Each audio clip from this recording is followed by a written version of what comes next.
I'm sick of wearing diapers. I'm sick of it burning when I pee. It was bad enough that I think that I probably should have gone and talked to a therapist. I thought I knew what it was to be tired. Hey, I'm Amber. Welcome back to my channel, or if this is your first time here, thanks so much for stopping by. Today we're gonna be talking about my entire postpartum experience. I shared a video a while back about 5 struggles that I wasn't prepared for within those first 6 weeks. It's been a year now, so I'm not gonna talk about them here, but I'm gonna be talking about how those first few months felt, how my body changed, what happened when my period came back, my experience with postpartum anxiety, all kinds of things like that. So I'm hoping that this is helpful for you, whether you're about to go through postpartum, you're already in it, or maybe you're just curious. And I also sprinkled in some insights that I learned along the way that I think are really helpful. Okay, so going way back to the beginning, I gave birth to my son 4 days before my due date. I had a really easy labor. It was only 9 hours. I gave birth to him at home. I did not tear at all, and I had no postpartum complications. So I would say that recovery was relatively easy. Those first like 6-ish weeks just felt longer than I anticipated. Within those first 6 weeks though, the first week was surprisingly the easiest. And I actually remember the day that I had my son, I was like not tired at all. It was crazy because all throughout labor, I just kept thinking to myself like how badly I just wanted to go to sleep. And I actually said a couple of times while I was pushing, I can't wait for this to be over because I just want to take a nap. And my midwife was like, well, don't worry, soon you'll have your baby and you can take a nap with your baby. Once he was born, I just had all kinds of energy. Like I don't think I took a nap that entire first day of his life. And I would have thought that the first week would be the hardest because that's the week that you're just trying to like adjust to everything. But I think it's maybe because the sleep deprivation like hadn't really built up yet. And I had already kind of planned to just do absolutely nothing for that first week. And that is what I did. I spent the first few days postpartum completely in bed, and I only would get up to like go to the bathroom and then I'd go straight back to bed. I did, after those first few days, find this quite difficult. Like I started to get very restless and I started to get like achy too, like my bum and like my back was just starting to feel like tight from just sitting there. So I did at that point start to like go in and out from my room to like the living room, and that was nice. That actually was one nice thing about living in a 1-bedroom apartment, was that like to go to another space, I didn't have to really go far. Really quickly before we get to the next thing, if you are enjoying this so far and you like kind of crunchy motherhood, healthy living, and slow living type videos, hit that little subscribe button down there. I would love to see you around here more often. Alex and I did not have much help when Kai was born because most of our family would have to like travel to come see us. We were both pretty adamant that we didn't want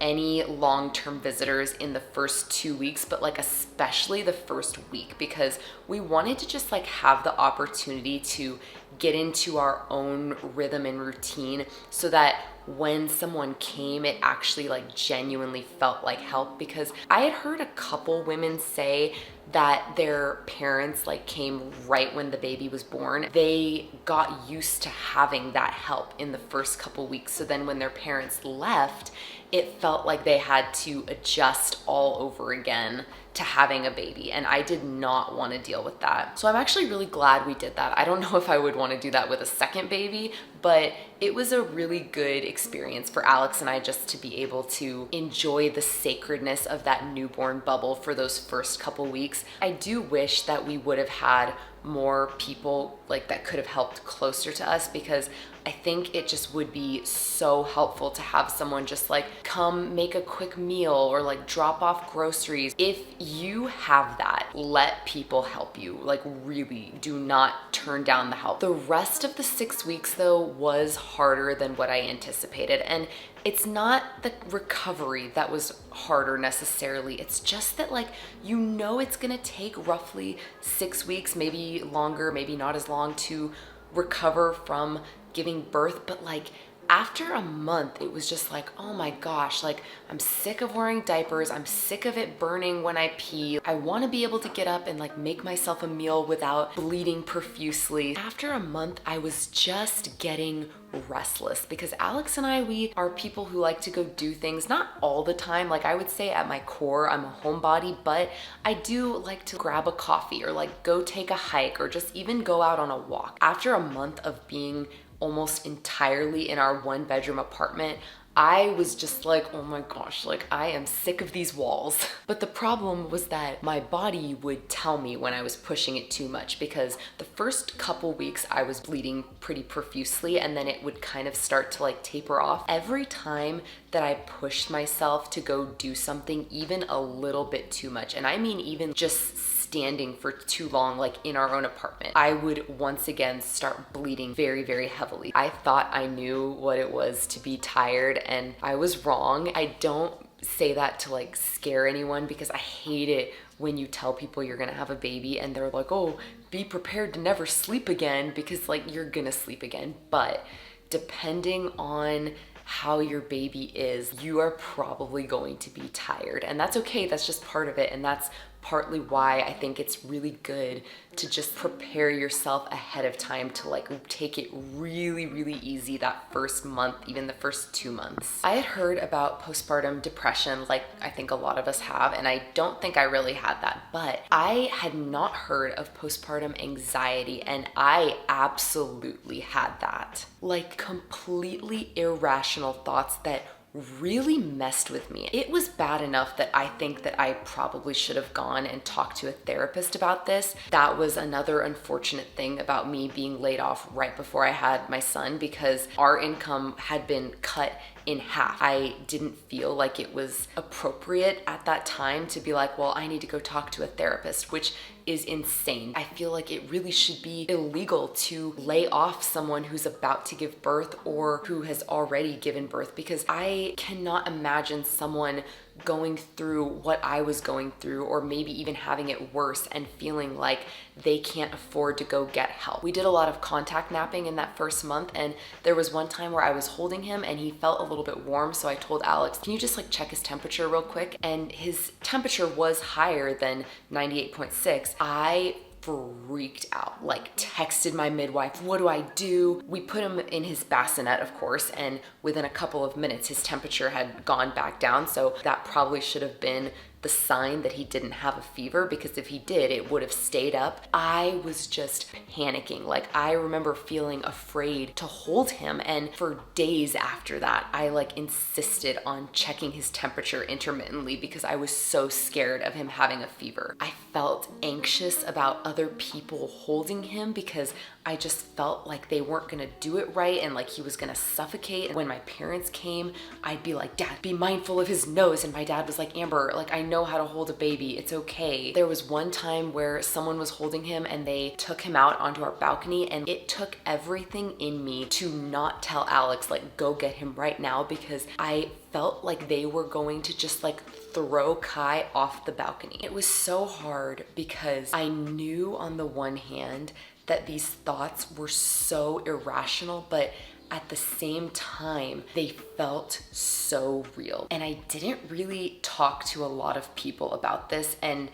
the people that I did tell, I don't think that I let them know like how badly I was experiencing it, because I think if I did, they would have been like, Amber, like go get some help. If you are experiencing anything like this, please do not hesitate to go talk to a therapist or talk to a friend, just somebody. Okay, so that was kind of heavy, but moving on to my postpartum body, I actually felt really good about my body after birth. I had done a lot of like mental preparation to just like get myself ready for the fact that things might and probably will look different after I have my baby. I see like a lot of content on YouTube and Instagram, like how to get your pre-pregnancy body back and things like that. And I don't know, I just feel like things like that are maybe not super helpful. I've always had a pretty positive body image. After birth, I just had so much love and respect for my body and like everything that it did and accomplished. So I was really okay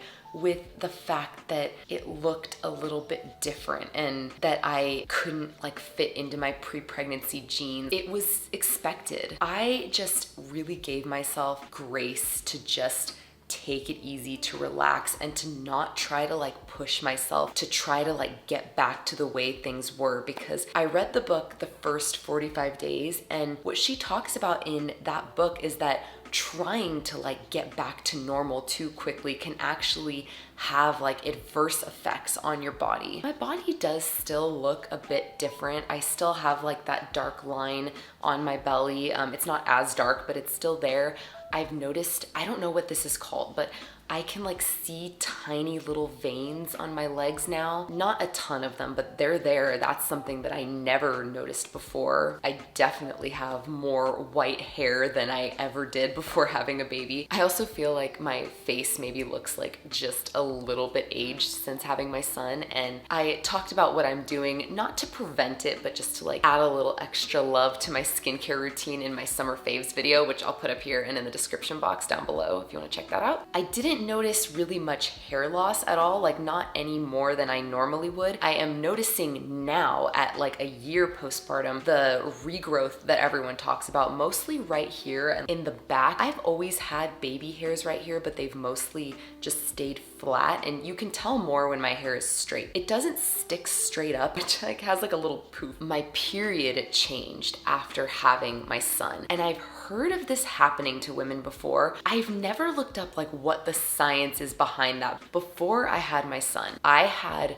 very debilitating cramps on that first day of my period. It would be an hour to 3 hours straight, no breaks, of very, very painful cramps. And it's been like that since I started my period when I was about 13. Usually ibuprofen, Tylenol, Midol, nothing helps. I got my period back 9 months postpartum. It actually was the day before we moved to Colorado, which sucked because I didn't have like anything and I wasn't prepared for it. I remember feeling scared because we were literally about to move, and I was terrified that I was gonna end up having these like really horrible cramps, but nothing happened, didn't have to take anything. And that's been very, very consistent. I do get occasionally like very, very mild cramps, but I usually don't have to take any kind of painkillers. But what has happened instead is that my periods have gotten significantly heavier in those first like couple of days. Before I had my son, I never in my life purchased a supersized tampon. Now I absolutely need them for those first like 2 to 3 days. For those first like few periods postpartum, I bled on something, through something every single time, because like I just was not used to dealing with that amount of blood. I kind of had to relearn how to have my period for those first couple days, but it's fine. I will take a heavier period over really, really painful periods, especially because I don't feel like it's abnormally heavy. Birth is so transformative. I don't know that I'll ever feel like my old self again, but I personally am okay with that, because sometimes like we put so much pressure to get back to the way things were on ourselves that resisting the shift can almost be like a little bit depressing as opposed to just embracing it. And I think one of the hardest things about becoming a new parent can be adjusting to the fact that you're gonna have a lot less time to yourself. And it's funny because it's something that like you know going into having a baby that that's gonna happen. I think that the reality of what that actually like looks and feels like can just be a little bit more shocking than like what you might think. I know that it absolutely was for me, because all of a sudden you just don't have nearly as much time to like do the things that you love and enjoy that really make you feel like you. So I just kept reminding myself, especially in those first few months, it's just a season of life, because those first few months really just felt like survival mode. Wake up, take care of Kai, eat, sit on the couch. Alex and I watched a lot of TV because I was just too like sore and tired to go do anything. And I really love to read, but I was even too tired to read during the day. I actually did, after like a month, start reading at night during those night feeds, which was actually funny because I didn't have the energy to read during the day, but it actually helped me stay awake during his night feeds. That was really helpful because I at least felt like within a 24-hour period, I was doing something for myself. And then months 4 through 8 were also a little bit hard because I started having more energy to do things that I wanted to do, but because we lived in a 1-bedroom apartment, I was too scared to do anything when he was napping because I felt like it was gonna wake him up. We actually are still renting, but this apartment is much more like a townhome in that it has 2 floors, so noise is not really a factor anymore when he's napping. And at this point, something that I actually really appreciate about having a limited amount of time to myself is that I'm much more intentional with my time than I ever used to be. Reframing your mindset like that just here and there can make the overall postpartum experience a lot more enjoyable. If you have any postpartum experiences or stories that you'd like to share, leave them in the comments down below because I know it can be really helpful for other moms to be able to read them. If you enjoyed this video, please give it a thumbs up. Thank you so much for watching, and I will catch you in the next one. Bye!